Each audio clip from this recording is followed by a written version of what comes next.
బియ్యం స్కామ్ లో పేర్ని నాని టార్గెట్ గా కూటమి నుంచి విమర్శలు వెల్లువెత్తుతున్నాయి. పేర్ని నానికి నిజంగా ఆయన కుటుంబంపై అభిమానం ఉంటే వెంటనే తప్పును ఒప్పుకోవాలన్నారు టీడీపీ నేత బుద్దా వెంకన్న. గతంలో అసెంబ్లీ సాక్షిగా మహిళలను అవమానించిన నేతలు ఇప్పుడు మహిళల గురించి మాట్లాడడం విడ్డూరంగా ఉందన్నారు ఆయన.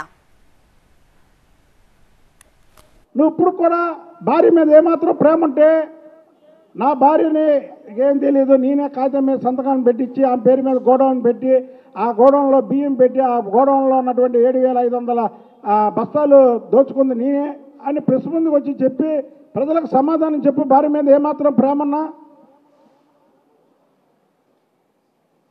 నా భార్య ఆత్మహత్య చేసుకునేలాగా ఉందని నువ్వు అన్నావే, నిజమే. ఆడవారికి పాప వాళ్ళకేం తెలుస్తుంది, వాళ్ళకేం తెలియదు. నేను కూడా చెప్తున్నా కదా, మన ఇంట్లో ఆడవాళ్ళు ఎక్కడ సంతకం పెట్టమంటే అక్కడ పెడతారు.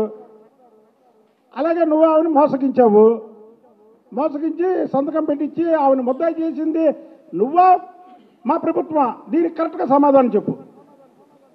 7,500 బస్తాల బియ్యం గోడౌన్లో మాయమైపోతే ఆ గోడౌన్ పేరు ఎవరి పేరు మీద పెట్టావు? నువ్వు పెట్టావా ప్రభుత్వం పెట్టిందా?